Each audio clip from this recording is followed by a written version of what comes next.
Hi, I'm Tiffany Guarnaccia, the CEO of Kite PR. Welcome to this edition of Modern Mentorship. We're talking about the young lions, and I have a special guest with me today. It's Jo Cronk. She's the president North America of Whalar. Jo, welcome. Thank you so much for having me. We're so excited to have you. So tell us a little bit about what you do at Whalar and just more about Whalar. I think most people know you, but clue us in. There's always opportunity for more people to hear about the magic that we're creating for our brand partners and creators at Whaler. So thank you for that question.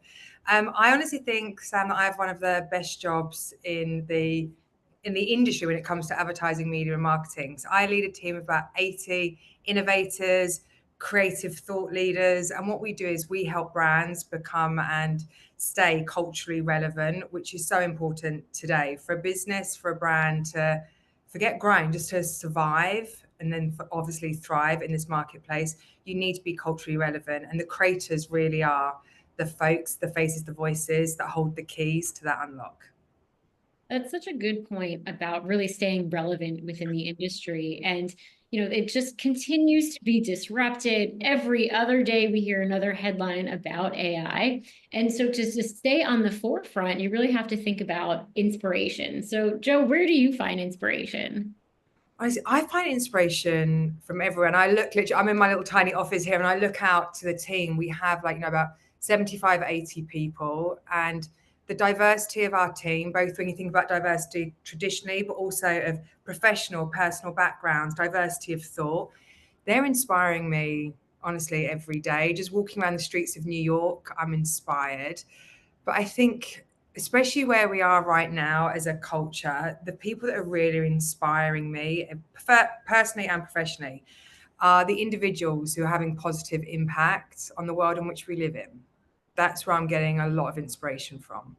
I love that. And I bet a lot of that also comes from not only who you're seeing just kind of in the broader industry and a lot of the environments that we're in, but also mentors that you might have leaned on along the way. I know I've had a lot of kind of official and unofficial mentors as I've shaped my career. And I know from your career, you're someone who is at the top of Whalar, but you helped build it as you continue to grow, just coming from those early days of Whalar to where you are now. So did you lean on mentors along the way when you were building Whalar? I mean, you've had such an impressive career journey. That's very generous. Thank you. So I've never had what I'd call like a traditional official mentor, but I've had a collection of supporters, coaches, and unofficial mentors on my journey.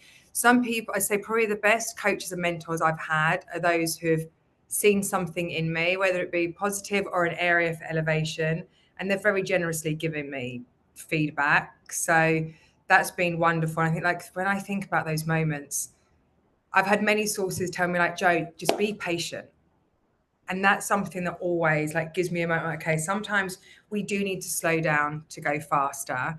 I'm very competitive, I like to move fast, I like results. But sometimes that, slowing down to go faster has been a great piece of advice I've had from more than one person over the years. I love that. And I think especially for me, when I think about the conversations I have, especially with other women, we're always trying to do everything at once, right? It feels like we can do everything. We're moving at the speed of light and really thinking about like slowing down and being mindful and being thoughtful about the actions and focusing on what we can do that makes the most impact is really how we can think about leadership and working with others. I want to come back to one thing that you mentioned that really caught my attention when you're talking about how you work and your team. You mentioned the word feedback. And I really like that in the context of mentorship, because oftentimes when we're thinking about mentorship and those conversations, we're thinking about setting those big picture goals, right? We're setting the North Star and we're running after it. But it's so important to have someone as a sounding board or even within your organization that's focused on that culture of feedback and even constructive criticism, because that's what's going to help us continue to advance. It sounds like that's something that you uphold within Whalar, within the organization. And when we talk about it a lot, I think there are the two biggest gifts you can give anyone in your team is radical candor and fast feedback. It doesn't need to be an official one-on-one or an annual biannual performance review. it's in the moment. Like, I encourage everyone to be a mirror to ourselves, but also like, if I'm having a little moment where I'm maybe overly passionate, I want people to say, Joe, it's a bit much. Like, to be that mirror, to give me that feedback in the moment. Or there can be a difference between intention and how something's received. So I really encourage people to, like, if you feel a certain way, it's highly unlikely that the person that made you feel that way woke up and decided to be an asshole. You know, Right. that's highly unlikely. Just like, have that conversation and nurture an environment where we can, have those radical conversations and do it in a timely manner, not jot it down on a post-it note and save it for 4 months. During Right. It has to be timely. Yeah, Yeah. exactly. A boss said to me years ago back in the UK, in a performance review, there should never be any surprises.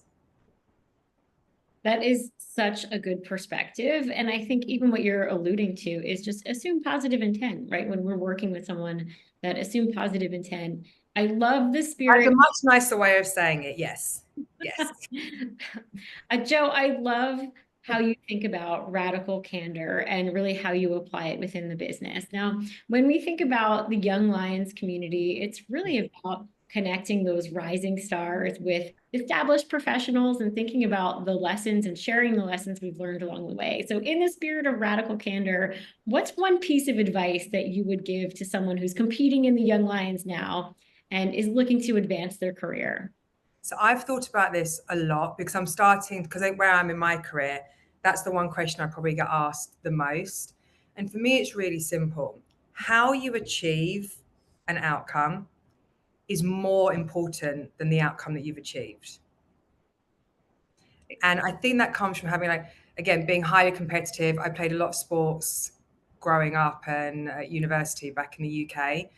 And a win is a win, but a win's so much sweeter when the whole team have been involved. So I think, like, how we do things, how we achieve our goals is just really important. That is so important to think about the journey and the teamwork along the way. So like teamwork makes the dream work is something I say all the time at Kite Hill. It's even on our coffee mugs. I say it so much. Also, how you make people feel and making sure you're giving different voices, different faces the opportunity to make sure that their voice is heard, especially, not just having like the extroverts ruling a room, whether it be virtually or in real life, but giving everyone the opportunity to be part of the outcome. That's so important. Well, hopefully we talked about the wins. We'll be celebrating a lot of wins at this year's Cannes Lion Festival. So tell me, what are you most excited about for Cannes Lions this year?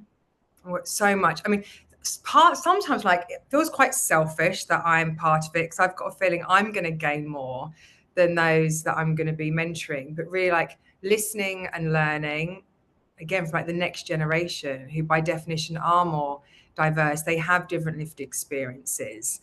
They're the two things: listening and learning from the next generation. That is fantastic. Now, I know you can't tell us who's going to win the Young Lions just yet. We're eagerly awaiting those announcements. Was there anything in particular that you'd like to share that is exciting you about this year's Young Lions community? Again, honestly, the range. I think sometimes you'll look at different pieces of work, whether you're judging or just being exposed to it, and like, it just all feels like a sea of same. This definitely wasn't the case at all. You could tell, because obviously we don't know yet who the entrants are, but you can tell it's like very different companies, different skill sets. You can sometimes like, oh, they seem to be very creative. They're focused on the output, the impact of a campaign. So yeah, just seeing the breadth and how the diversity of the ideas, but equally important, like how those ideas are coming to life in today's very eclectic media mix. That is fantastic. I love it. Well, I'm so excited to celebrate the diversity of ideas and the creativity. That's what, the Young Lions are all about. Definitely. So thank you so much for taking the time today, Jill. It was a Thank fantastic you for having me. It was such a pleasure.